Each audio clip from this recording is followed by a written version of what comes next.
സഹകരണ ബാങ്ക്, പ്രാഥമിക സഹകരണ സംഘങ്ങൾ, അഗ്രികൾച്ചറൽ ക്രെഡിറ്റ് കോപ്പറേറ്റീവ് സൊസൈറ്റി തുടങ്ങിയ സ്ഥാപനങ്ങളൊക്കെയാണ് ഈ കോപ്പറേറ്റീവ് ഓർഗനൈസേഷൻ എന്നുകൊണ്ട് ഉദ്ദേശിക്കുന്നത്. അവരുടെ പ്രവർത്തനം എങ്ങനെയാണ്, അതെങ്ങനെയാണ് ഫോം ചെയ്യുന്നത്, അതിന്റെ ഫീച്ചേഴ്സ് എന്താണ്, അതുപോലെ തന്നെ അതിന്റെ അഡ്വാൻറ്റേജ്, ഡിസ്അഡ്വാൻറ്റേജ്, ഇത്രയും കാര്യങ്ങളാണ് നമ്മൾ പഠിക്കുന്നത്. അപ്പൊ നമ്മൾ various forms of business organisations പഠിക്കാണ്ട് അതിൽ സോൾ പ്രൊപ്രൈറ്റർഷിപ്പ് പഠിച്ചു, നമ്മൾ പാർട്ട്ണർഷിപ്പ് പഠിച്ചു. അടുത്തതാണ് കോപ്പറേറ്റീവ് ഓർഗനൈസേഷൻ, കോപ്പറേറ്റീവ് സൊസൈറ്റീസ് എന്നൊക്കെ പറയുന്ന സ്ഥാപനങ്ങളെ കുറിച്ചാണ്. അപ്പൊ എന്താണ് ഒരു കോപ്പറേറ്റീവ് സൊസൈറ്റി എന്ന് ആദ്യം നോക്കാം. Cooperative society is a voluntary association of persons who join together with motive of welfare of the members. Cooperative means to work together. അപ്പൊ എന്ത് ചെയ്യുന്നത്, ഒന്നിച്ച് പ്രവർത്തിച്ചുകൊണ്ട് അവർക്കും മറ്റുള്ളവർക്കും സേവനം നൽകുക, അല്ലെങ്കിൽ അതിന്റെ സർവീസ് സേവനം നൽകുക, അല്ലെങ്കിൽ അതിന്റെ ഗുണം നൽകുക എന്ന ലക്ഷ്യത്തോട് കൂടിയിട്ടാണ് കോപ്പറേറ്റീവ് ഓർഗനൈസേഷൻസ് ഫോം ചെയ്യപ്പെടുന്നത് എന്നുള്ളതാണ്. This is a form of organization in which people of common interest come together to work to enhance their monetary benefit. അവരുടെ മോണിറ്ററി ബെനിഫിറ്റ് വർദ്ധിപ്പിക്കുന്നതിന് വേണ്ടിയിട്ട് കുറച്ച് ആളുകൾ ഒന്നിച്ചു ചേർന്ന്, ഒരേ ഇൻട്രസ്റ്റ് ഉള്ള ആളുകൾ ഒന്നിച്ചു ചേർന്നുകൊണ്ടാണ് എന്ത് ചെയ്യുന്നത്, ഈ പറയപ്പെടുന്ന cooperative organisations or cooperative societies form ചെയ്യപ്പെടുന്നത്. Cooperative organization is a voluntary association of persons for mutual benefits and its aims are accomplished through self-help and collective efforts. അതായത് സ്വയം സഹായവും മറ്റുള്ളവരെ സഹായിച്ചുകൊണ്ടും സംഘങ്ങൾ ക്രിയേറ്റ് ചെയ്യുകയും ആ സംഘത്തിലൂടെ അവരുടെ ലക്ഷ്യം നേടിയെടുക്കുക. എന്തായിരിക്കാം, കുറേശ്ശെ മറ്റുള്ളവരിൽ നിന്ന് ക്യാഷ് എടുക്കുകയും നമ്മുടെ കോൺട്രിബ്യൂഷൻസ് നൽകുകയും അതുവഴി എന്താണോ ആ സ്ഥാപനത്തിന്റെ ലക്ഷ്യം, ആ ലക്ഷ്യം നേടിയെടുക്കുകയും ചെയ്യുക എന്നുള്ളതാണ് കോപ്പറേറ്റീവ് ഓർഗനൈസേഷൻസ് ഓർ കോപ്പറേറ്റീവ് സൊസൈറ്റീസിന്റെ പ്രത്യേകത. Cooperative organisation is a voluntary association, voluntary ആയിട്ടുള്ള അസോസിയേഷൻ ആണ്, of persons for mutual benefit, പരസ്പരം സഹായം ഉണ്ടായിരിക്കണം എന്നുള്ള. ഇപ്പൊ കുടുംബശ്രീ പോലത്തുള്ള സ്ഥാപനങ്ങൾ നോക്കും, കുടുംബശ്രീയുടെ പ്രവർത്തനങ്ങൾ, അവിടെ ഓരോരുത്തർ അവരവരുടെ മാസവരിസംഖ്യ അടയ്ക്കുന്നു. അങ്ങനെ ബൾക്കായിട്ട് ഒരാഴ്ചയിൽ ഒരു ദിവസം അവർ അടയ്ക്കുന്ന സംഖ്യ കൂട്ടിക്കഴിഞ്ഞാൽ വലിയ എമൗണ്ട് വരും. അതിൽ നിന്ന് ആവശ്യമുള്ള ആർക്കെങ്കിലും ലോണ് കൊടുക്കുന്നു കുറഞ്ഞ പലിശ നിരക്കിൽ. ദെൻ ആ പലിശ നിരക്കും മുതലും അവർ തിരിച്ചടയ്ക്കുന്നു. അതെങ്ങനെ എന്ത് ചെയ്യുന്നു, അങ്ങനെ മുന്നോട്ട് പോകുന്നു. ആ രൂപത്തിലാണ് എന്ത് പറയുന്നത്, കോപ്പറേറ്റീവ് സൊസൈറ്റികളും പ്രവർത്തിക്കുന്നത്. ഇപ്പൊ കോപ്പറേറ്റീവ് സൊസൈറ്റികൾ, കോപ്പറേറ്റീവ് ബാങ്ക് തുടങ്ങിയവയുടെ എന്താ പറയുന്നതാണ്, ആ ഒരു ഇൻട്രസ്റ്റ് പ്രൊട്ടക്ട് ചെയ്യപ്പെടുന്ന ആളുകൾ എന്ത് ചെയ്യാണ്, അവർ ഒന്നിച്ചു ചേരുകയും ഫണ്ട് ഇറക്കിക്കൊണ്ട് അവരുടെ സൊസൈറ്റി എന്ന രൂപത്തിൽ ഫോം ചെയ്യപ്പെടുകയും അവരിൽ നിന്ന് മെമ്പർഷിപ്പ് ഫീസും മറ്റു ഫീസും വാങ്ങിയതിന് ശേഷം ഷെയർ ഇഷ്യൂ ചെയ്തുകൊണ്ട് അവര് ആ പർട്ടിക്കുലർ കോപ്പറേറ്റീവ് സൊസൈറ്റി ഒരു കോപ്പറേറ്റീവ് ബാങ്കിന്റെ ബോർഡ് ഓഫ് മെമ്പേഴ്സിൽ ഉൾപ്പെടുന്നു. പിന്നീട് അവരെന്ത് ചെയ്യുന്നു, ലോണ് നൽകുന്നു. അതുപോലെ തന്നെ മറ്റുള്ളവരുടെ ഫിക്സഡ് ഡെപ്പോസിറ്റുകൾ ആക്സെപ്റ്റ് ചെയ്യുന്നു. കോപ്പറേറ്റീവ് സൊസൈറ്റീസ് ആണ് എങ്കിൽ, അല്ലെങ്കിൽ കാർഷിക primary credit cooperative society, agriculture cooperative societies ആണെങ്കിൽ കൃഷിക്കാരുടെ ഒരു സംഘം, അപ്പൊ എല്ലാവരും കൃഷിക്കാരായിരിക്കും. അവരെന്ത് ചെയ്യുന്നു, അവർ ഒന്നിച്ചു ചേർന്നുകൊണ്ട് ഒരു സംഘം രൂപീകരിച്ചിട്ട് അവരുടെ ഉൽപ്പന്നങ്ങളെല്ലാം ഒന്നിച്ചു ചേർക്കുന്നു. അത് നല്ല മാർക്കറ്റിൽ വിൽക്കാൻ സഹായിക്കുന്നു. ദെൻ വിറ്റിട്ട് കിട്ടുന്ന ലാഭം അവർ എടുക്കുന്നു. അങ്ങനെ അതിനു വേണ്ടിയിട്ട് ഒരേ ഇൻട്രസ്റ്റ് ഉള്ള ആളുകൾ ഒരു പ്രത്യേക ലക്ഷ്യത്തിന് വേണ്ടിയിട്ട് ഗ്രൂപ്പായി വോളണ്ടറി ആയിട്ട് എന്ത് ചെയ്യാണ്, ഒരു സംഘം രൂപീകരിക്കുന്നുണ്ട് എങ്കിൽ അതിനെയാണ് കോപ്പറേറ്റീവ് ഓർഗനൈസേഷൻ എന്ന് പറയുന്നത്. അതിന് ബേസിസ് എന്ന് പറയുന്നത് self help through mutual help, സ്വയം സഹായവും മറ്റുള്ളവരെ സഹായിക്കുക എന്നുള്ളതാണ്. അതിന്റെ മോട്ടോ എന്ന് പറയുന്നത് each for all and all for each, ഓരോരുത്തരും മറ്റുള്ളവർക്കും, എല്ലാവരും ഓരോരുത്തർക്കും, അല്ലെങ്കിൽ പരസ്പരം സഹായിക്കാം, അതുപോലെ നമ്മളെയും സഹായിക്കാം. നമ്മുടെ ബെനിഫിറ്റിന് വേണ്ടി നമ്മുടെ കോൺട്രിബ്യൂഷൻ എടുക്കുമ്പോൾ ആ കോൺട്രിബ്യൂഷൻ എന്ത് ചെയ്യുന്നു, മറ്റുള്ളവരുടെ സഹായം കൂടി ആയിട്ട് മാറുന്നു എന്നുള്ളത്. It is generally formed and registered under the cooperative societies act 1912. In Kerala, Cooperative Societies Act 1969, 1969 cooperative societies act പ്രകാരമാണ് കേരളത്തിൽ ഒരു കോപ്പറേറ്റീവ് സൊസൈറ്റി, കോപ്പറേറ്റീവ് ബാങ്ക് തുടങ്ങിയ സ്ഥാപനങ്ങളൊക്കെ ഫോം ചെയ്യപ്പെടാൻ കഴിയുകയുള്ളൂ എന്നുള്ള. അപ്പൊ എന്താണ് അവരുടെ മോട്ടോ അല്ലെങ്കിൽ ബേസിസ് എന്ന് പറയുന്നത്, self help through mutual help, സ്വയം സഹായവും മറ്റുള്ളവരെ സഹായിക്കുകയും ചെയ്യുക എന്നുള്ളതാണ് കോപ്പറേറ്റീവ് സൊസൈറ്റീസിന്റെ ആപ്തവാക്യം എന്ന് പറയുന്നത്. അവരുടെ മോട്ടോ പറയുന്നത് each for all and all for each എന്നുള്ളതാണ്. Okay, the process of setting up of a cooperative society is simple and at the most what is required is the consent of at least adult persons. The capital of the society raised from its members through issue of shares. Shares issue ചെയ്തുകൊണ്ടാണ് എന്ത് ചെയ്യുന്നത്, cooperative societies form ചെയ്യപ്പെടുന്നത്. Adult ആയിട്ടുള്ള young ആയിട്ടുള്ള ആളുകൾക്ക്, adult ആയിട്ടുള്ള ആളുകൾ ചേർന്നിട്ട്, അതായത് പ്രായപൂർത്തിയായ ആളുകൾക്ക് ഒരുമിച്ച് ചേർന്നുകൊണ്ട് എന്ത് ചെയ്യാം, കോപ്പറേറ്റീവ് സൊസൈറ്റീസ് ഫോം ചെയ്യാം എന്നുള്ളതാണ്. The society acquires a distinct legal entity after its registration.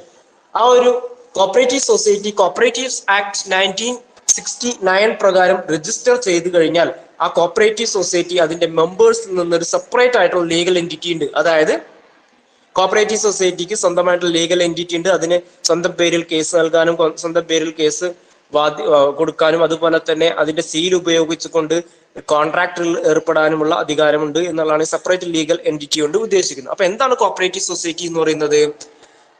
Cooperative organization is a voluntary organization of persons for mutual benefit and its aims are accomplished through self-help groups എന്നുള്ളതാണ്. And collective effort, സ്വയം സഹായവും മറ്റുള്ളവരെ സഹായിക്കുക എന്നുള്ള ലക്ഷ്യവും ചേർന്നുള്ള ആളുകൾ ഒന്നിച്ചു ചേർന്നിട്ടാണ് കോപ്പറേറ്റീവ് സൊസൈറ്റീസ് ഫോം ചെയ്യപ്പെടുന്നത് എന്നുള്ളതാണ്. ഒന്ന്, വോളണ്ടറി അസോസിയേഷൻ ആണ്. Anyone can become a member in a cooperative society according to his own free will and he is free to withdraw his membership at any time. ഇഷ്ടമുള്ളപ്പോൾ ഒരു cooperative സൊസൈറ്റിയിൽ membership എടുക്കാനും ഇഷ്ടമുള്ളപ്പോൾ അയാൾക്ക് അതിൽ നിന്ന് പിരിഞ്ഞ് അല്ലെങ്കിൽ അയാളുടെ മെമ്പർഷിപ്പ് കട്ട് ചെയ്യാനുള്ള അധികാരവും അർഹതയും സ്വാതന്ത്ര്യവും ഉണ്ട് എന്നുള്ളതാണ് ആദ്യത്തെ ഫീച്ചർ. രണ്ടാമത്തെ ഫീച്ചർ ആയിട്ട് പറയുന്നത് ഓപ്പൺ മെമ്പർഷിപ്പ് ആണ്. ആർക്ക് വേണമെങ്കിലും എന്ത് ചെയ്യും, മെമ്പർഷിപ്പ് നൽകും എന്നുള്ളതാണ്. Membership is open to all irrespective of caste, sex, colour, income or status in the society. സമൂഹത്തിൽ അപ്പർ ക്ലാസ് ആണോ, മിഡിൽ ക്ലാസ് ആണോ, ഡീലക്സ് ക്ലാസ് ആണോ, ലോവർ ക്ലാസ് ആണോ എന്നുള്ള വ്യത്യാസമില്ല. ജാതി, മത, വർഗ, ലിംഗ ഭേദമന്യേ ആർക്ക് വേണമെങ്കിലും ഇത്തരം കോപ്പറേറ്റീവ് സൊസൈറ്റികളിൽ മെമ്പർഷിപ്പ് എടുക്കാം എന്നുള്ളതാണ് മറ്റൊരു പ്രത്യേകത. മറ്റൊന്ന് ലീഗൽ സ്റ്റാറ്റസ് ആണ്. Registration of a cooperative society is compulsory. Therefore, society has a separate identity from its members. ഒരു കോപ്പറേറ്റീവ് സൊസൈറ്റി ഫോം ചെയ്ത് കഴിഞ്ഞാൽ അത് നിയമപരമായിട്ട് 1969 കോപ്പറേറ്റീവ് സൊസൈറ്റീസ് ആക്ട് പ്രകാരം രജിസ്റ്റർ ചെയ്താൽ മാത്രമേ നിയമപരമായിട്ടുള്ള പിന്തുണയും അല്ലെങ്കിൽ അടിത്തറയും ആ സ്ഥാപനത്തിന് അല്ലെങ്കിൽ ആ പർട്ടിക്കുലർ ആയിട്ടുള്ള കോപ്പറേറ്റീവ് സൊസൈറ്റിക്ക് ഉണ്ടാവുകയുള്ളൂ. ആയതിനാൽ അത്തരം രജിസ്റ്റർ സൊസൈറ്റീസിന് സെപ്പറേറ്റ് ആയിട്ടുള്ള ലീഗൽ എൻറ്റിറ്റി ഉണ്ട്. നിയമപരമായിട്ട് അത് നിലനിൽക്കും. നിയമത്തിന്റെ മുന്നിൽ നിലനിൽക്കപ്പെടുന്ന സ്ഥാപനങ്ങളായിരിക്കും ഇത്തരത്തിലുള്ള കോപ്പറേറ്റീവ് സൊസൈറ്റീസ് എന്ന് പറയുന്നത്. മറ്റൊന്ന് ലിമിറ്റഡ് ലാബിലിറ്റിയാണ്. ലിമിറ്റഡ് ലാബിലിറ്റി എന്നുകൊണ്ട് ഉദ്ദേശിക്കുന്നത് the liability of the members of a cooperative society is limited to the extent of the amount of contributed by them as a capital. എത്രത്തോളം ക്യാപിറ്റൽ ആണോ ഓരോ മെമ്പറും കോൺട്രിബ്യൂട്ട് ചെയ്തിട്ടുള്ളത് ആ എമൗണ്ട് ഓഫ് ക്യാപിറ്റലിന് മാത്രം എന്ത് ചെയ്താൽ മതി, അയാളുടെ ലാബിലിറ്റി ഉള്ളൂ. ഫോർ എക്സാമ്പിൾ പറയുകയാണ്, ഒരാൾ 1000 രൂപയുടെ ഷെയർ എടുത്തിട്ടുണ്ട് കോപ്പറേറ്റീവ് സൊസൈറ്റി. കോപ്പറേറ്റീവ് സൊസൈറ്റി പൊളിഞ്ഞു പോയിട്ടുണ്ടെങ്കിലും, സപ്പോസ് പൊളിഞ്ഞു പോയി ആയിട്ടുള്ള വലിയ ബാധ്യത എന്ത് ചെയ്യണ്ട, ആ ഒരു ഷെയർ ഹോൾഡർ മൊത്തമായിട്ട് ഏറ്റെടുക്കേണ്ടതില്ല. അയാളുടെ ഷെയറിന്റെ ഫേസ് വാല്യൂ എത്രയാണോ, മുഖവില എത്രയാണോ, എത്ര രൂപയ്ക്കാണോ അയാൾ ഷെയർ വാങ്ങിയിട്ടുള്ളത്, ആ എമൗണ്ടിന് മാത്രം അയാൾ എന്ത് ചെയ്താൽ മതി, ബാധ്യത അടച്ചു തീർത്താൽ മതി എന്നുള്ളതാണ് ഇതിന്റെ ഒരു പ്രത്യേകത. അതുകൊണ്ടാണ് ലിമിറ്റഡ് ലാബിലിറ്റി എന്നുള്ള ഫീച്ചർ അവിടെ ഉണ്ടായത്. അനദർ വൺ കൺട്രോൾ ആണ്. In a cooperative society the power to take decision lies in the hands of elected managing committee in a democratic way. That is, ഒരു board of directors cooperative societies ഉണ്ടാകും. Cooperative societies form ചെയ്യപ്പെടുന്നത് അതിന്റെ shares purchase ചെയ്യപ്പെടുന്ന share holders വഴിയാണ് cooperative society form ചെയ്യുന്നത്. ഏറ്റവും കൂടുതൽ shares purchase ചെയ്യപ്പെട്ടിട്ടുള്ള members ആയിരിക്കും അതിന്റെ ബോർഡ് ഓഫ് ഡയറക്ടേഴ്സിൽ വരുന്നത്. അപ്പോൾ ഫേം ആ പർട്ടിക്കുലർ ആയിട്ടുള്ള കോപ്പറേറ്റീവ് സൊസൈറ്റിയുമായി ബന്ധപ്പെട്ടുള്ള നയപരമായിട്ടുള്ളതും സ്ട്രാറ്റജിക് ആയിട്ടുള്ള ഡിസിഷൻ മേക്കിംഗ് നടത്തുന്ന ആരായിരിക്കും, ഈ പർട്ടിക്കുലർ ആയിട്ടുള്ള ബോർഡ് ഓഫ് ഡയറക്ടേഴ്സ് ആയിരിക്കും എന്നുള്ളത്. അപ്പൊ കൺട്രോൾ എന്തായിരിക്കും, ഈ പറയപ്പെടുന്ന ബോർഡ് ഓഫ് ഡയറക്ടേഴ്സിന്റെ അല്ലെങ്കിൽ മാനേജിംഗ് ആയിട്ടുള്ള കമ്മിറ്റിയിൽ നിക്ഷിപ്തമായിരിക്കും എന്നുള്ളതാണ് അതിന്റെ പ്രത്യേകത. അപ്പൊ control is fixed or vested in the hands of the managing committee or board of directors of the particular cooperative society. The particular managing committee or the board of directors is is elected in a democratic way. That is, one man has one vote. ഒരാൾക്ക് ഒരു vote എന്ന രൂപത്തിൽ അവർ vote ചെയ്ത് elect ചെയ്യപ്പെട്ടിട്ടുള്ള ആളുകളായിരിക്കും അവിടെ എന്ത് ചെയ്യുന്നത്, ഇവരെ ഭരിക്കുന്നത്. അല്ലെങ്കിൽ ഭരിക്കണം മീൻസ് ആ കാര്യങ്ങൾ തീരുമാനിക്കുന്നതും അവിടെ ആർക്ക് ലോൺ കൊടുക്കണം, എങ്ങനെ ലോൺ കൊടുക്കണം തുടങ്ങിയ കാര്യങ്ങളും അതിന്റെ മറ്റു കാര്യങ്ങൾ തീരുമാനിക്കപ്പെടുന്നത് ഈ ഒരു മാനേജിംഗ് കമ്മിറ്റി ആയിരിക്കും. മറ്റൊന്ന് സർവീസ് മോട്ടീവാണ്. It emphasis the value of mutual help and welfare. അതായത് എങ്ങനെ മറ്റുള്ളവരെ സഹായിക്കാം, നമ്മുടെ കോൺട്രിബ്യൂഷൻ ഇട്ടുകൊണ്ടുകൂടി നമുക്ക് മറ്റുള്ളവരെ സഹായിക്കുകയും അതുപോലെ നമുക്കൊരു ബുദ്ധിമുട്ടുണ്ടാകുമ്പോൾ നമുക്ക് സർവീസ് സേവനം കിട്ടുക അല്ലെങ്കിൽ പണത്തിന്റെ ആയാലും മറ്റു രൂപത്തിലുള്ള സേവനം ലഭ്യമാക്കുക എന്നുള്ള ലക്ഷ്യത്തോടു കൂടി ആ ഒരു സേവനത്തിന്റെ മോട്ടീവോട് കൂടിയിട്ടാണ് ഈ പറയപ്പെടുന്നിട്ടുള്ള കോപ്പറേറ്റീവ് സൊസൈറ്റികൾ ഫോം ചെയ്യപ്പെടുന്നത് എന്നുള്ളത്. These are some of the features of cooperative societies. Voluntary association ആണ്, അതുപോലെ തന്നെ ഓപ്പൺ മെമ്പർഷിപ്പ് ആണ്, ലീഗൽ സ്റ്റാറ്റസ് ഉണ്ട്, ലിമിറ്റഡ് ലയബിലിറ്റി ഉണ്ട്, കൺട്രോൾ ഉണ്ട്, സർവീസ് മോട്ടീവ് ആണ്. അങ്ങനെയാണെങ്കിൽ ഇതിന്റെ അഡ്വാൻറ്റേജസ് എന്തൊക്കെയായിരിക്കും? ഈക്വാളിറ്റി ഇൻ വോട്ടിംഗ് റൈറ്റ് ആണ്. ഒന്ന്, ഈക്വാളിറ്റി ഇൻ വോട്ടിംഗ് റൈറ്റ്. എല്ലാ മെമ്പേഴ്സിനും വോട്ട് ചെയ്യാനുള്ള അർഹതയുണ്ട്, അധികാരമുണ്ട്. അതുകൊണ്ട് എല്ലാ മെമ്പേഴ്സിനും അവർക്ക് ആര് വേണം ആ കോപ്പറേറ്റീവ് സൊസൈറ്റിയുടെ തലപ്പത്ത് വരേണ്ടത് എന്ന് തീരുമാനിക്കുന്നതിനുള്ള പവർ ഉണ്ട് എന്നുള്ളതാണ്. മറ്റൊന്ന് ലിമിറ്റഡ് ലയബിലിറ്റി. നേരത്തെ ഞാൻ പറഞ്ഞു, limited liability is extended to the capital of contribution. അവർ എത്രയാണോ ക്യാപിറ്റൽ കോൺട്രിബ്യൂട്ട് ചെയ്തിട്ടുള്ളത് ആ ക്യാപിറ്റൽ കോൺട്രിബ്യൂട്ട് ചെയ്തിട്ടുള്ള എമൗണ്ടിന് മാത്രം എന്ത് ചെയ്താൽ മതി, അവർ ഈ പറയപ്പെടുന്ന ലയബിലിറ്റി സഫർ ചെയ്താൽ മതി എന്നുള്ളതാണ്. മറ്റൊന്ന് സ്റ്റേബിൾ എക്സിസ്റ്റൻസ് ആണ്, കണ്ടിന്യൂറ്റി ഉണ്ട് എന്നുള്ളതാണ്. അപ്പോൾ മെമ്പർ, അതിൽ ഏതെങ്കിലും ഒരു മെമ്പർ മരണപ്പെടുകയോ ഇൻസോൾവൻസി ഉണ്ടാവുകയോ ഇൻസാനിറ്റി ഉണ്ടാവുകയോ ചെയ്തു കഴിഞ്ഞാൽ that will not affect the continuity of cooperative society.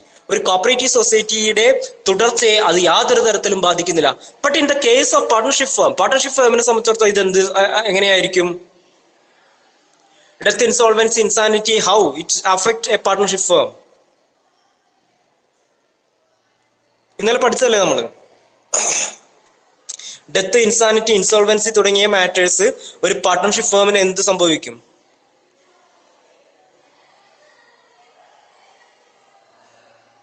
എന്താ പറഞ്ഞിട്ടുള്ളത്?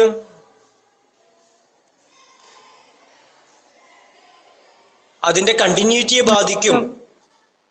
അതിന്റെ കണ്ടിന്യൂറ്റിയെ ബാധിക്കും. പക്ഷെ ഈ ഒരു കോപ്പറേറ്റീവ് സൊസൈറ്റിയെ സംബന്ധിച്ചിടത്തോളം ഡെത്ത്, ഇൻസാനിറ്റി, ഇൻസോൾവൻസി തുടങ്ങിയ മാറ്റേഴ്സ് ഒന്നും എന്ത് ചെയ്യുന്നില്ല, ആ ഒരു കോപ്പറേറ്റീവ് സൊസൈറ്റിയുടെ കണ്ടിന്യൂറ്റിയെ ബാധിക്കുന്നില്ല. അടുത്ത ഇക്കോണമി ഇൻ ഓപ്പറേഷൻ ആണ്. As focus in an elimination of middle man, this helps reducing cost. അതായത് ഇപ്പോൾ ഈ അഗ്രികൾച്ചർ കോപ്പറേറ്റീവ് സൊസൈറ്റി അവിടെയൊക്കെ സംബന്ധിച്ചിടത്തോളം എന്താണ്, നേരിട്ട് അഗ്രികൾച്ചറൽ കോപ്പറേറ്റീവ് സൊസൈറ്റീസ് എന്ത് ചെയ്യും, ആളുകളുടെ കർഷകരുടെ കയ്യിൽ നിന്ന് സാധനങ്ങൾ വാങ്ങിയിട്ട് അവർ തന്നെ വിൽപ്പന നടത്തും. അപ്പൊ അവിടെ എന്താണ്, അഗ്രികൾച്ചർ കോപ്പറേറ്റീവ് സൊസൈറ്റിയിലേക്ക് സാധനം കൊടുത്തു കഴിഞ്ഞാൽ എന്ത് ചെയ്യും, അവർക്ക് കൂടുതൽ അവരുടെ ഉൽപ്പന്നത്തിന് കൂടുതൽ വില ലഭിക്കും. നേരെ മറിച്ച് വേറെ ഇടനിലക്കാരുണ്ടെങ്കിൽ അയാളുടെ പ്രോഫിറ്റ് കൂടി എടുത്തിട്ട് അത്രയും കുറച്ചിട്ട് എന്ത് ചെയ്യുന്നുള്ളൂ, ഈ പറയപ്പെടുന്ന റിയൽ ആയിട്ടുള്ള കസ്റ്റമേഴ്സ് അല്ലെങ്കിൽ റിയൽ ആയിട്ടുള്ള സെല്ലേഴ്സ് നമ്മുടെ ഫാർമേഴ്സിന് കൃത്യമായിട്ട് ക്യാഷ് കിട്ടില്ല എന്നുള്ളൂ. അപ്പൊ ഏജൻസ് എത്രത്തോളം കുറയുന്നു അത്രത്തോളം അവർക്ക് ബെനിഫിറ്റ് ആയിരിക്കും. അപ്പൊ ഏജൻസിനെ റിമൂവ് ചെയ്യുന്നതിന് വേണ്ടിയിട്ട് കൂടി എന്ത് ചെയ്യുന്നുണ്ട്, ഈ അഗ്രികൾച്ചർ കോപ്പറേറ്റീവ് സൊസൈറ്റീസോ അല്ലെങ്കിൽ ഈ പറയുന്ന കോമൺ ആയിട്ടുള്ള കോപ്പറേറ്റീവ് സൊസൈറ്റീസോ ഹെൽപ്ഫുൾ ആണ് എന്നുള്ളതാണ്. Another one, support from government ആണ്. ഗവൺമെന്റിന്റെ എല്ലാ തരത്തിലുള്ള സപ്പോർട്ടുകളും ഇത്തരം സ്ഥാപനങ്ങൾക്കുണ്ട് എന്നുള്ളത്. ഇപ്പൊ ടാക്സ് റേറ്റ് കുറച്ചു കൊടുക്കുന്നു, സബ്സിഡീസ് നൽകപ്പെടുന്നു, ലോ ഇൻട്രസ്റ്റ് റേറ്റ് നൽകുന്നു. ഇപ്പൊ നിങ്ങളുടെ ചുറ്റുപാടുള്ള കോപ്പറേറ്റീവ് സൊസൈറ്റീസ് ഒക്കെ എടുത്ത് നോക്കുക. കോപ്പറേറ്റീവ് സൊസൈറ്റികളിലൊക്കെ ഇപ്പൊ ഫോർ എക്സാമ്പിൾ ലോൺ എടുത്തിട്ടുണ്ടെങ്കിൽ ഇത്ര വർഷം കഴിഞ്ഞിട്ട് അടയ്ക്കാൻ കഴിയാത്തവർക്കുണ്ടെങ്കിൽ പലിശയ്ക്ക് ഇളവ്, അതിന് സബ്സിഡി ഗവൺമെന്റ് നൽകും. അതുപോലെ തന്നെ ഓണം, റംസാൻ, ക്രിസ്മസ് തുടങ്ങിയ വരുമ്പോൾ ഇത്തരം കോപ്പറേറ്റീവ് സൊസൈറ്റികളൊക്കെ എന്ത് ചെയ്യും, ചന്തകൾ ക്രിയേറ്റ് ചെയ്യും. ആ ചന്തകൾ പച്ചക്കറികളായാലും പലവ്യഞ്ജനങ്ങളായാലും പലചരക്കുകളൊക്കെ കുറഞ്ഞ വിലക്ക് ലഭ്യമാക്കാൻ സബ്സിഡിയോട്. ഒന്ന് പറയുന്നത് ലിമിറ്റഡ് റിസോഴ്സസ് ആണ്. Limited resources of a cooperative society consist of capital contribution of the members with limited means. ഇത്തരം കോപ്പറേറ്റീവ് സൊസൈറ്റീസ് പൊതുവെ ഗ്രാമപ്രദേശങ്ങളിൽ, വില്ലേജ് ഏരിയാസിലാണ് ഇത്തരം കോപ്പറേറ്റീവ് സൊസൈറ്റീസ് പൊതുവെ ഉണ്ടാവാറുള്ളത്. അപ്പൊ അവിടേക്ക് പറഞ്ഞാൽ വലിയ എമൗണ്ട് ഓഫ് ക്യാപിറ്റൽ കോൺട്രിബ്യൂട്ട് ചെയ്യപ്പെടുന്നതിനുള്ള സ്യൂട്ടബിൾ ആയിട്ടുള്ള ഇൻകം സോഴ്സ് ഉള്ള ആളുകൾ കുറവായിരിക്കും. ചെറിയ എമൗണ്ടിൽ ഷെയർ എടുത്തിട്ട് ലോണ് എന്തെങ്കിലും അത്യാവശ്യത്തിന് വേണ്ടി ലോൺ എടുക്കാൻ പോകുന്ന ആളുകളായിരിക്കും കൂടുതൽ, അല്ലെങ്കിൽ കുറഞ്ഞ കയ്യിൽ കിട്ടുന്ന ദിവസത്തെ വരുമാനം അടയ്ക്കുന്നതായിരിക്കും. അപ്പൊ നിങ്ങളുടെ നാട്ടിലൊക്കെ നിങ്ങൾക്ക് അറിയാമോ, ഇപ്പൊ വനിതാ സഹകരണ സംഘങ്ങളൊക്കെ ഉണ്ടായിരിക്കും. ആ വനിതാ സഹകരണ സംഘങ്ങളിൽ നിന്നൊക്കെ ആളുകൾ എന്ത് ചെയ്യും, വൈകുന്നേരം കടകളിലൂടെയും വീടുകളിലൂടെയും വന്ന് അവരുടെ അന്നന്നത്തെ സേവിങ്സ് എന്തെങ്കിലും ഉണ്ടെങ്കിൽ 100 രൂപ 50 രൂപയൊക്കെ എന്ത് ചെയ്യും അടച്ച് എഴുതി കൊണ്ടുപോകും. എന്നിട്ട് അത് എന്ത് ചെയ്യും, അത് അവിടെ കൊണ്ടുപോയിടും. എന്നിട്ട് അതിന് ചെറിയൊരു ഇൻട്രസ്റ്റ് തരും.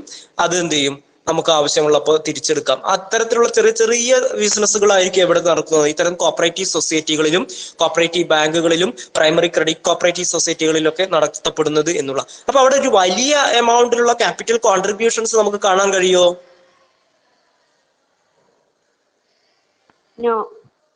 ഇല്ല. അടുത്തത് ഇൻഎഫിഷ്യൻസി ഓഫ് മാനേജ്മെന്റ് ആണ്. Cooperative societies are unable to attract employee expert management because of the inability to pay them higher salaries. അപ്പൊ വലിയ ക്യാപിറ്റൽ കോൺട്രിബ്യൂഷൻ ഇല്ല, ചെറിയ എമൗണ്ട് ഉപയോഗിച്ചുകൊണ്ട് ചെറിയ രൂപത്തിൽ നടത്തുന്ന ഫംഗ്ഷനിങ് നടത്തുന്ന സ്ഥാപനങ്ങളാണ്. അതുകൊണ്ട് തന്നെ വലിയ MBA ക്വാളിഫിക്കേഷനും മറ്റു ക്വാളിഫിക്കേഷനും ഉള്ള പ്രൊഫഷണൽ ആയിട്ടുള്ള മാനേജർമാരെയും പ്രൊഫഷണൽ ആയിട്ടുള്ള എംപ്ലോയീസിനെയും ഒക്കെ എന്ത് ചെയ്യാൻ കഴിയില്ല, അപ്പോയിന്റ് ചെയ്യാൻ കഴിയില്ല. അപ്പോ അവര് എന്താണ് നമ്മൾ അപ്പോയിന്റ് ചെയ്യപ്പെടുന്ന ആളുകൾ അത് അവരുടേതായിട്ടുള്ള കാര്യക്ഷമതയ്ക്ക് അനുസരിച്ച് മാത്രമേ പ്രവർത്തിക്കാൻ കഴിയുകയുള്ളൂ. അതുകൊണ്ട് തന്നെ ഇൻഎഫിഷ്യൻസി ഫീൽ ചെയ്യാനുള്ള സാധ്യതയുണ്ട്. ഇപ്പൊ in case of Kerala employees cooperative societies അല്ലെങ്കിൽ കോപ്പറേറ്റീവ് ബാങ്കുകളിൽ അവിടെയൊക്കെ ജോലി കിട്ടുന്നതിനുള്ള മിനിമം ക്വാളിഫിക്കേഷൻ എന്താണ്? കോപ്പറേറ്റീവ് സെക്രട്ടറി, കോപ്പറേറ്റീവ് ബാങ്കിൽ സെക്രട്ടറി, ക്ലർക്ക്, അത്തരം ക്വാളിഫിക്കേഷൻ എന്താ പറയുന്നത് അറിയോ? Cooperative bank, cooperative society, milk federations തുടങ്ങിയിട്ടുള്ള കോപ്പറേറ്റീവ് ഓറിയന്റഡ് ആയിട്ടുള്ള കോപ്പറേറ്റീവ് സൊസൈറ്റികളിൽ ജോലി ലഭിക്കുന്നതിനുള്ള മിനിമം ക്വാളിഫിക്കേഷൻ JDC, HDC എന്നൊക്കെ കേട്ടിട്ടുണ്ടോ നിങ്ങൾ?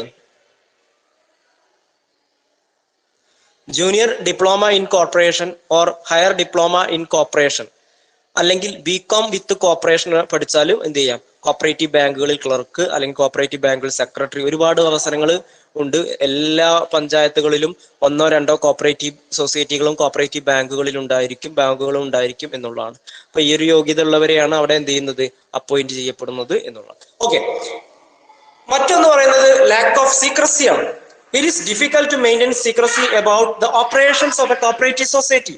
കോപ്പറേറ്റീവ് സൊസൈറ്റിയുടെ ഓപ്പറേഷൻസിന്റെ സീക്രസി നമുക്ക് എന്ത് ചെയ്യാൻ കഴിയില്ല, ഒരു കോപ്പറേറ്റീവ് സൊസൈറ്റിക്ക് ഫുൾ ടൈം ചെയ്യാൻ കഴിയില്ല. Because at the time of disposal of its final accounts everything will be shown. അതായത് അവരുടെ ഫൈനൽ അക്കൗണ്ട്സ് പുറത്തോട്ട് വരുന്നത് ആ സമയത്ത് എന്ത് ചെയ്യും, ഇവരുടെ മുഴുവൻ പ്രവർത്തനങ്ങളും A to Z പ്രവർത്തനങ്ങൾ, ഒരു ഫിനാൻഷ്യൽ ഇയറിലെ A to Z പ്രവർത്തനങ്ങളും പുറത്തു വരും.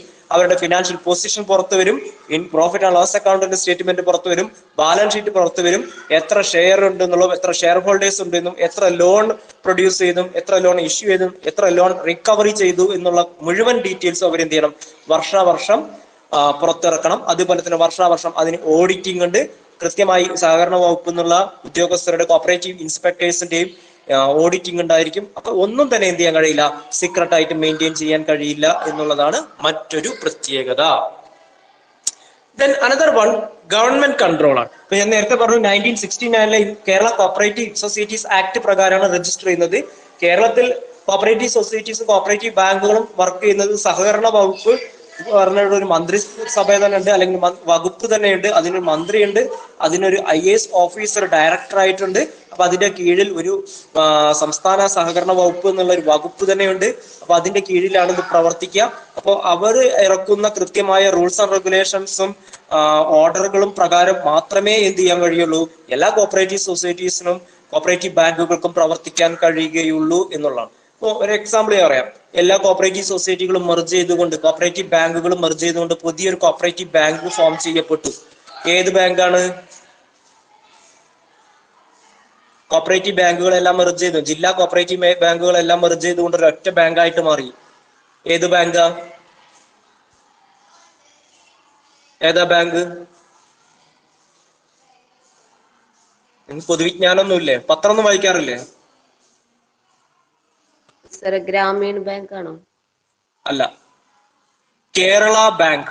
ഒരു ഗ്രേ കളറ് കാപ്പി കളറിൽ ലോഗോ ഒക്കെ ആയിട്ട്. ഇത് കഴിഞ്ഞ വർഷം, ഒരു വർഷമായിട്ടുള്ളൂ ഫോം ചെയ്യപ്പെട്ടുള്ളൂ. കേരള ബാങ്ക് ജില്ലാ സഹകരണ ബാങ്കുകളെല്ലാം ചേർന്നുകൊണ്ടാണ് കേരള ബാങ്ക് എന്നുള്ള ബാങ്ക് ഫോം ചെയ്യും. പല മാറ്റങ്ങളും സംഭവിക്കുന്നുണ്ട്. അപ്പൊ അപ്പൊ അതിന് കീഴിലുള്ള ബാങ്കുകളൊക്കെ എന്ത് ചെയ്യേണ്ടി വരും? അതിന് കീഴിലുള്ള റൂൾസ് ആൻഡ് റെഗുലേഷൻസ് ഫോളോ ചെയ്യേണ്ടി വരും. സഹകരണ വകുപ്പ് എന്താണോ ഇറക്കുന്ന റൂൾസ് ആൻഡ് റെഗുലേഷൻ അത് കൃത്യമായി ഫോളോ ചെയ്യേണ്ടി വരും എന്നുള്ളതാണ് അതിന്റെ പ്രത്യേകത. അപ്പൊ ഗവൺമെന്റിന്റെ കൺട്രോൾ എപ്പോഴും എന്തുണ്ടായിരിക്കാം? ഈ പറയപ്പെടുന്ന cooperative societies, cooperative banks, agriculture cooperative credit societies തുടങ്ങിയവയ്ക്ക് ഉണ്ടായിരിക്കും എന്നുള്ളതാണ്. Then difference in opinion ആണ്. ഡിഫറൻസ് ഇൻ ഒപ്പീനിയൻ എന്ന് പറയുന്നത് എന്തുകൊണ്ടാണ്? Sometimes personal interest may start to dominate the welfare motive on benefit of the members. Board of ഡയറക്ടേഴ്സിൽ ഏറ്റവും കൂടുതൽ ഷെയർസ് ഉള്ള ആളുകളും മറ്റു പൊളിറ്റിക്കൽ ആയിട്ടുള്ള താല്പര്യങ്ങളുള്ള ആളുകളും ഈ ബോർഡ് ഓഫ് ഡയറക്ടേഴ്സിൽ വന്നു കഴിഞ്ഞാൽ അവരുടെ പൊളിറ്റിക്കൽ ഐഡിയോളജിക്ക് അനുസരിച്ച് ഈ സഹകരണ ബാങ്കുകളായാലും സഹകരണ സംഘങ്ങളായാലും അതിന്റെ ഒരു ചുവട് പിടിച്ചിട്ടാവും മുന്നോട്ട് പോകുക. അപ്പൊ അവർക്ക് താല്പര്യമുള്ളവർക്ക് ലോണ്, അവർക്ക് താല്പര്യമുള്ളവർക്ക് കൂടുതൽ ബെനിഫിറ്റ്, കൂടുതൽ സർവീസസ്, അവർക്ക് താല്പര്യമുള്ളവർക്ക് കൂടുതൽ ജോലി സാധ്യതകൾ, അങ്ങനെ അത്തരത്തിലുള്ള സാധ്യത കൂടുതലാണ്. അപ്പൊ അത്തരത്തിലുള്ള ഡിഫറൻസ് ഇൻ ഒപ്പീനിയൻ ഉണ്ടാവാനുള്ള സാധ്യത ബോർഡ് ഓഫ് ഡയറക്ടേഴ്സിന്റെ ഇടയിൽ തന്നെ ഡിഫറൻസ് ഇൻ ഒപ്പീനിയൻ ഉണ്ടാവാൻ, മെമ്പേഴ്സിന്റെ ഇടയിൽ ഡിഫറൻസ് ഇൻ ഒപ്പീനിയൻ ഉണ്ടാവാനുള്ള സാധ്യത വളരെ കൂടുതലാണ്. അപ്പൊ നമ്മൾ ഇന്ന് എന്താ പഠിച്ചിട്ടുള്ളത്? എന്താണ് കോപ്പറേറ്റീവ് സൊസൈറ്റീസ്, അതെങ്ങനെയാണ് ഫോം ചെയ്യേണ്ടത്, എന്താണ് അതിന്റെ മോട്ടോ, ഒബ്ജക്റ്റീവ് എന്താണ്, അതിന്റെ ഫീച്ചേഴ്സ് എന്താണ്, അതുപോലെ തന്നെ അതുമായി ബന്ധപ്പെട്ടുള്ള ഏറ്റവും പ്രധാന മെറിറ്റ്സ്, ഡീമെറിറ്റ്സ് തുടങ്ങിയ കാര്യങ്ങളാണ്.